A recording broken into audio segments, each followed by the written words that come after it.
जी dear students, तो अब हम एक्सरसाइज 1.1 का क्वेश्चन नंबर 3 कर रहे हैं, जो कि है solve by completing square method. यानी हमने इसमें क्वेश्चन में इसको सॉल्व करना है। सॉल्व करने का मतलब पहले भी मैंने आपको बताया क्वेश्चन नंबर 2 में कि आपने वेरिएबल इन्वॉल्व की जो है वो वैल्यू फाइंड करनी है। स्क्वायर कंप्लीट करने का मतलब ये है कि आप इसमें इस क्वेश्चन को सॉल्व करते हुए ये वाला जो पहले हमारे दो बेसिक स्क्वायर हैं, इनमें से कोई एक फॉर्मूला जो है वो स्क्वायर कंप्लीट होता है। प्लस वाला होगा या माइनस वाला होगा, वो हम देखेंगे कि कब प्लस वाला होगा कब माइनस वाला होगा। तो ये दो फार्मूलाज हैं जिसको हम यहाँ पे कंप्लीट करेंगे और अपना क्वेश्चन जो है उसको सॉल्व करेंगे। अब क्वेश्चन हमारे पास मैंने पार्ट 1 लिखा हुआ है 7x² + 2x - 1 = 0। तो बेटा याद रखें ये कंप्लीटिंग स्क्वायर वाले क्वेश्चन में कुछ सर्टेन स्टेप्स हैं 3 to 4 जिनको आपने फॉलो करना है हर क्वेश्चन में, और आपके सारे ही क्वेश्चन होते जाएंगे। सो फर्स्ट ऑफ ऑल आपने पहले चीज़ ये देखनी है कि स्क्वायर के ये जो x² वाली टर्म है क्या इसके साथ कोई वैल्यू है या नहीं, क्योंकि हमें स्क्वायर कंप्लीट करना है। और स्क्वायर कंप्लीट में देखें कि फर्स्ट वैल्यू का जो है वो यहाँ पे क्या होना चाहिए, स्क्वायर होना चाहिए। तो यहाँ पे x का स्क्वायर तो है लेकिन 7 का स्क्वायर नहीं है। तो पहली चीज़ आपने जो करनी है वो ये करनी है कि x² के साथ जो भी कोफिशिएंट है उसको रिमूव करना है। रिमूव करने के लिए क्या करना पड़ेगा, हमें फिर उसी वैल्यू से पूरी इक्वेशन को डिवाइड करना है ताकि वो कोफिशिएंट जो है वो वहाँ से रिमूव हो जाए। अब 7 है तो पूरी इक्वेशन को मैं 7 से ही डिवाइड करूँगा। मैंने लिखा dividing equation by 7 on both sides. Both side के आपने 7 से डिवाइड कर देना, फिर सारी टर्म्स को ही करना है, इसको भी करेंगे, इसको भी करेंगे, इसको भी, और 0 को भी आपने करना है, क्योंकि मैंने दोनों साइड पे लिखा कि आप इसको डिवाइड करिएगा। सो 7x² / 7 + 2/7x - 1/7 = 0/7। तो अब ये वाला 7 इस 7 से कैंसिल हो जाएगा, बाकी कोई भी कैंसिलेशन नहीं होती, बाकी टर्म्स जो हैं वो एज इट इज़ आप लिख देंगे। सो x² + 2x/7 - 1/7 = 0। अगर बेटा ऊपर होगा तो हमेशा पूरी टर्म को 0 कर देगा, और अगर डिनोमिनेटर में कभी 0 आ जाए तो वो टर्म जो है वो अनडिफाइन हो जाती है, तो वो टर्म कभी भी एग्जिस्ट ही नहीं करती इसमें मैथ्स में। तो डिनोमिनेटर में 0 नहीं आना चाहिए, ऊपर 0 होगा तो सारी टर्म जो है वो 0 हो जाती है। अब नेक्स्ट स्टेप, फर्स्ट स्टेप ये था कि यहाँ पे जो कोफिशिएंट है आपने उसको रिमूव करना है। नेक्स्ट स्टेप ये होता है कि आपके पास ये जो कांस्टेंट टर्म है, यहाँ पे जो कांस्टेंट टर्म होती है उसको आपने इक्वल की दूसरी साइड पे शिफ्ट करना होता है। यहाँ पे कोई भी जो भी कांस्टेंट टर्म होगी उसको आपने दूसरी साइड पे शिफ्ट करना है। तो x² + 2/7x = 1/7, इसको मैं दूसरी साइड पे लेके आऊँ। अब यहाँ पे आएगा थर्ड स्टेप, जो कि बहुत इंपॉर्टेंट है कि आपने क्या करना होता है कि जो x का कोफिशिएंट होता है, यहाँ पे जो x का कोफिशिएंट है वो है 2/7, उसको x के कोफिशिएंट को आपने 1/2 से हमेशा मल्टीप्लाई करना होता है। जैसे कि मैंने यहाँ लिखा कि x का कोफिशिएंट है 2/7, उसको मैंने 1/2 से यहाँ पे डिवाइड करना है। तो डिवाइड करने के बाद आफ्टर सिंप्लीफिकेशन जो आंसर आएगा, यहाँ पे जैसे मैंने 1/2 को मल्टीप्लाई किया 2/7 से, तो 2 से 2 कैंसिल हो गया, हमारे पास जो आंसर आएगा 1/7, या कोई भी आंसर जो भी आएगा जब आप 1/2 से डिवाइड करेंगे तो उस वैल्यू का स्क्वायर आपने दोनों साइड पे ऐड करना है इसी इक्वेशन के, जो कि यहाँ पे मैंने लिखा adding 1/7 x² on both sides of equation. यानी यहाँ पे जो वैल्यू आई थी, जो आंसर आया था 1/7, उसको मैंने फिर उसी इक्वेशन के, यहाँ पे जो इक्वेशन थी उसके दोनों साइड पे मैंने इसको ऐड करना होता है। तो मेरे पास अब क्या बनी, वही equation x² + 2/x + 1/7 whole square = 1/7 + 1/7 whole square. अब क्या है कि मुझे फार्मूला कंप्लीट करना है। ये फार्मूला आपके सामने लिखा हुआ ऊपर, तो उसमें क्या है कि यहाँ a का स्क्वायर और यहाँ b का स्क्वायर आ रहा होता है, और दरमियान में क्या है 2ab। यानी मुझे इस क्वेश्चन को अब इस फॉर्म में लेके आना है ताकि जिसके ये इक्वल होता है मैं उसको फिर स्क्वायर कंप्लीट कर सकूँ। तो ये है x का होल स्क्वायर था, मैंने इसको लिख लिया, x का स्क्वायर था, मैंने इसको लिखा x का होल स्क्वायर, और यहाँ 1/7 था तो इसका भी मैंने होल स्क्वायर लिख लिया। अब यहाँ पे जो x है, ये वाला जो x है ये हमारा a है, और ये जो 1/7 है ये हमारा b है। तो मैंने ये फॉर्मूला लिखना है a² + 2ab + b²। तो यहाँ क्या लिखा हुआ है उसको हम नहीं देखेंगे, मुझे बस अपना फॉर्मूला कंप्लीट करना है जो क्वेश्चन का a और b है उसको यूज़ करते हुए। तो a ये है x और b है 1/7, तो मैं मिडल में लिख रहा हूँ 2ab, जो कि मुझे फॉर्मूला कंप्लीट करने के लिए चाहिए। तो 2 फॉर्मूले का, फिर a जो हमारे क्वेश्चन का a है x, और फिर b जो हमारे क्वेश्चन का b है 1/7। तो अब ये क्वेश्चन जो है हमारे पास इस फॉर्म में आ चुका हुआ है। A square plus 2ab plus b square, यानी अब इसको मैं क्लोज कर सकता हूँ a प्लस बी में। अब याद रखें कि फॉर्मूला ये बात आप नोट करें इसमें कि फॉर्मूला प्लस का कंप्लीट होगा या माइनस का कंप्लीट होगा, वो इससे आपको पता चलेगा कि जो टर्म इस x वाली टर्म के साथ जो साइन होगा वही वाला फॉर्मूला कंप्लीट होगा। अगर x वाली वैल्यू के साथ प्लस का साइन है तो प्लस वाला फॉर्मूला कंप्लीट होगा, और अगर x वाली वैल्यू के साथ माइनस वाला फॉर्मूला है तो माइनस वाला साइन है तो वो फिर माइनस वाला फॉर्मूला ही कंप्लीट होगा। यहाँ अब ये फॉर्मूला है उसको मैंने क्लोज फॉर्म में लिख लिया, यानी a प्लस बी का होल स्क्वायर, और दूसरी साइड पे क्या है ये 1/7 प्लस इसका मैंने स्क्वायर ओपन किया है। 1 का स्क्वायर 1 होता है और 7 का स्क्वायर होता है आपके पास 49। ये स्क्वायर कंप्लीट हुआ। x plus 1/7 whole square equal to, यहाँ पे 7 और 49 का मैंने एलसीएम लिया है, और एलसीएम क्या है आपके पास 49। क्या है कि जब आप इसको सॉल्व करते हैं तो आपने यहाँ पे जो नंबर होता है उसका आपने टेबल जो है वो पढ़ना होता है तब तक कि ये नंबर बने, फिर जिस नंबर पे वो बनेगा वो ऊपर वैल्यू आ जाती है। यानी 7 का टेबल पढ़ूंगा तो 7 7s are 49 होता है, तो वो जो 7 7s are यानी 7 आया उसको ऊपर वाली टर्म से आपने मल्टीप्लाई करना, तो 7 1s are 7, ये एज इट इज़ आ गया। अब अगर डिनोमिनेटर और एलसीएम दोनों सेम हो जाते हैं, अगर यहाँ पे कोई किसी वैल्यू का डिनोमिनेटर और एलसीएम सेम हो जाते हैं तो याद रखें वो आपस में कैंसिल हो जाएंगे और ऊपर वाली जो वैल्यू है वो एज इट इज़ ही आ जाएगी। अब x plus 1/7 whole square 7 plus 1/49, तो ये हो जाएगा 7 प्लस 1 8/49। जी स्टूडेंट्स, तो हमारे पास जो वैल्यू है x plus 1/7 whole square equal to 8/49। तो हम सॉल्व कर रहे हैं, यानी हमें वेरिएबल की वैल्यू चाहिए, इस x की वैल्यू चाहिए। तो ये x की वैल्यू मैं तब तक फाइंड नहीं कर सकता जब तक ये स्क्वायर ऊपर से हट ना जाए, क्योंकि अगर ये स्क्वायर ना होता तो यहाँ पे हम प्लस 1/7 है इसको दूसरी साइड पे ले जाते और सिंप्लीफाई कर लेते, लेकिन अभी इसके ऊपर ये स्क्वायर है। तो इस स्क्वायर को पहले मुझे रिमूव करना है, तो इस स्क्वायर को रिमूव करने के लिए मुझे दोनों साइड पे क्या लेना है, स्क्वायर रूट। दोनों साइड पर लेकर taking square root on both sides, तो x प्लस 1/7 होल स्क्वायर का स्क्वायर रूट इक्वल टू 8/49 का भी मैंने यहाँ पे स्क्वायर रूट ले लिया। अब ये स्क्वायर से अंडर रूट कैंसिल हो जाएगा और यहाँ बचेगा x प्लस 1/7, और दूसरी साइड पे क्या है कि मैंने दोनों का स्क्वायर रूट जो है वो अंडर रूट जो है दोनों का मैंने अलग-अलग कर दिया, और यहाँ पे जब भी आप ये स्क्वायर से अंडर रूट कैंसिल करेंगे इक्वल की दूसरी साइड पे प्लस माइनस आप दोनों लिखेंगे। अब x plus 1/7 equal two plus minus, यहाँ 8 था, 8 को हम लिख सकते हैं 4 × 2, और 49 का जो स्क्वायर अंडर रूट है वो आपके पास होता है 7। अब यहाँ पे जो 4 था इसका अंडर रूट क्या होगा 2, तो ये स्क्वायर रूट से बाहर आ गया, और ये वाला जो 2 है ये अंदर ही रहेगा, और 7 जो डिनोमिनेटर में वो भी एज इट इज़ ही रहेगा, और यहाँ पे जो x प्लस 1/7 है ये भी एज इट इज़ ही रहेगा। अब इसको फर्दर सिंप्लीफाई करने के लिए हमारे पास ये जो x प्लस 1/7 था, x प्लस 1/7 है, यहाँ पे प्लस है, जब इसको दूसरी साइड पे लेके जाऊँगा तो ये हो जाएगा माइनस, यानी ये होगा -1/7 प्लस -2 अंडर रूट 2/7।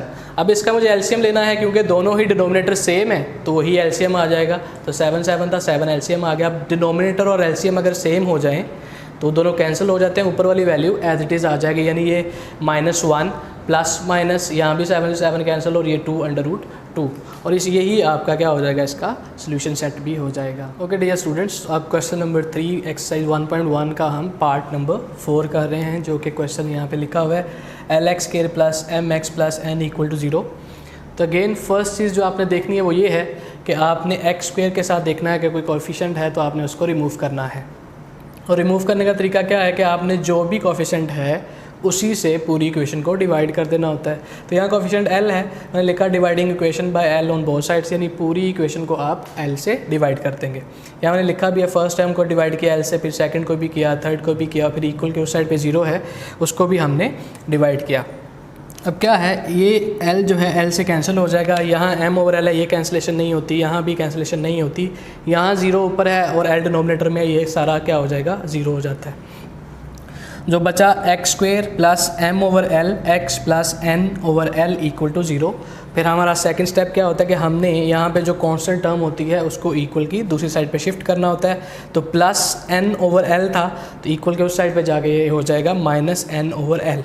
इसके बाद जो थर्ड हमारा स्टेप होता है हम ये करते हैं कि यहाँ पे x का जो कोफिशेंट होता है उसको 1/2 से मल्टीप्लाई करते हैं। मैंने लिखा भी है multiplying coefficient of x with 1/2, that is कि हम इसको यानी ये जो x के साथ इसका कोफिशेंट है m/l, इसको हम 1/2 से मल्टीप्लाई करते हैं। मैंने लिखा भी है 1/2 मल्टीप्लाई m/l। तो जो हमारे पास मल्टीप्लाई करने के बाद फाइनल आंसर आता है, जैसा कि इस केस में है m/2l, उसका स्क्वायर फिर हम इसी इक्वेशन के दोनों साइड पे ऐड करते हैं। मैंने लिखा भी है x² plus m/lx plus m/2l, जो कि इसको सिंप्लीफाई करने के बाद आंसर आया था, उसका स्क्वायर मैंने इस इक्वेशन के इस साइड पे भी ऐड किया है और दूसरी साइड पे भी ऐड किया है।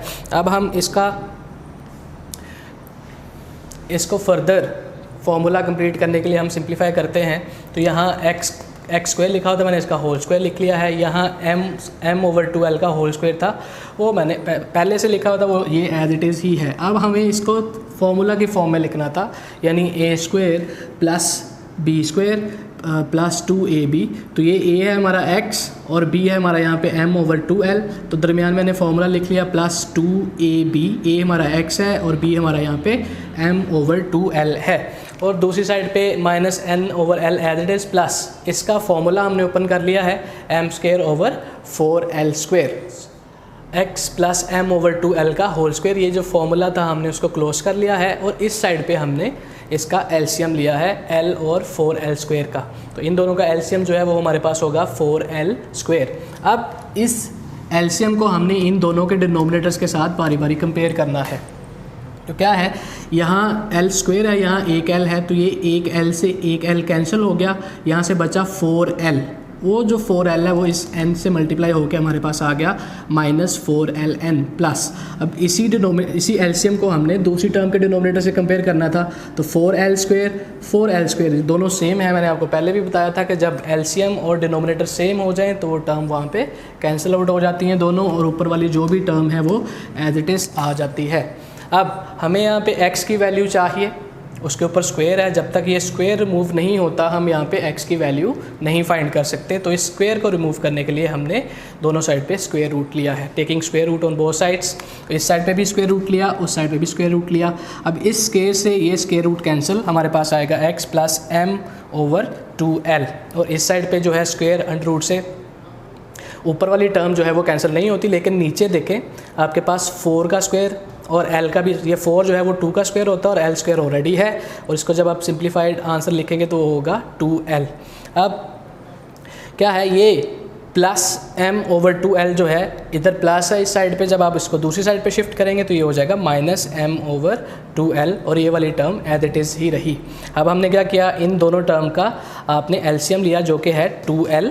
अब डिनोमिनेटर और एलसीएम सेम है, ऊपर वाली टर्म एज इट इज़, दरमियान में ये प्लस माइनस, यहाँ भी एलसीएम और डिनोमिनेटर सेम है, ये कैंसिल होकर ऊपर वाली टर्म एज इट इज़ हो जाएगी, जो कि आपका फाइनल आंसर भी है। तो अब क्वेश्चन नंबर 3 का ही हम 7th पार्ट कर रहे हैं। जो क्वेश्चन हमने पहले किए हैं ये उनसे थोड़ा सा डिफरेंट है, क्योंकि इसमें हमें पहले थोड़ा सा इसको अरेंज भी करना है।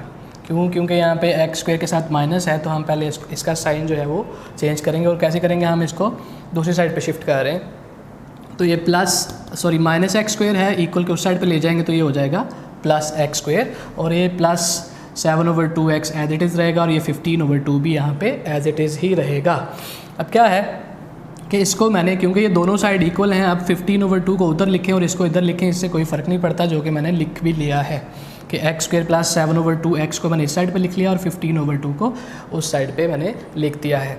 अब इसमें हमें 2 स्टेप्स जो है वो नहीं करने पड़ेंगे, जो कि हम शुरू में करते हैं कि पहले x² का कोफिशिएंट हम डिवाइड करके रिमूव करते थे, वो यहाँ पे x² के साथ कोई कोफिशिएंट नहीं है तो वो हमें नहीं करना पड़ेगा। दूसरा स्टेप हम ये करते थे कि यहाँ पे जो कॉन्स्टेंट टर्म होती थी उसको हम इक्वल के उस साइड पे लेके जाते थे, वो भी ऑलरेडी दूसरी साइड पे ही है। अब हम जो हमारा थर्ड स्टेप होता था वो करेंगे कि यहाँ पे x का जो कोफिशिएंट है उसको हम 1/2 से मल्टीप्लाई करके उसका स्क्वायर ऐड करेंगे। So multiplying coefficient of x with 1/2, coefficient of x क्या है 7/2, तो उसको हम फिर 1/2 से मल्टीप्लाई कर रहे हैं और इसको सिंप्लीफाई करेंगे। 7 1 से मल्टीप्लाई होकर 7 और 2 2 4, यानी ये जो वैल्यू हमारे पास आई है इसका स्क्वायर हमने अब इस इक्वेशन की दोनों साइड पे ऐड करना है, जो कि मैंने लिखा now adding 7/4 square on both side of equation. इस इक्वेशन के दोनों साइड पे ऐड करना है।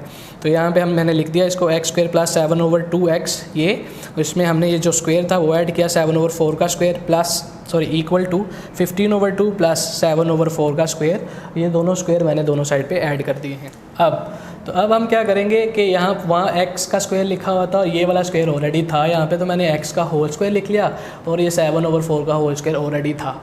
यहाँ पे जो x है वो हमारा a हो जाएगा और 7/4 जो है वो हमारा b हो जाएगा। हम फॉर्मूला लिखेंगे जो दरमियान में लिखते हैं 2ab। सो a हमारा x 2 फॉर्मूले का, a हमारा x और b हमारा 7/4 plus 7/4 whole square equal to 15/2 plus वहाँ पे जो 7/4 था उसका स्क्वायर हमने ओपन कर लिया है।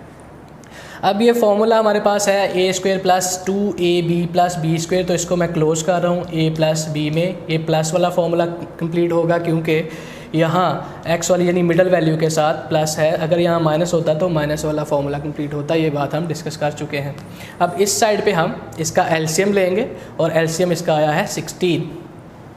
अब ये x plus 7/4 whole square equal to, ये तो ऐसे ही रहेगा। यहाँ पे हम इसको एलसीएम को सॉल्व करेंगे कि ये मैंने एलसीएम जब 16 लिया है तो क्या करेंगे, पहले इसका हमने टेबल पढ़ना है कि 16 बने। तो 2 8s are 16 यानी 8 पे 16 आता है।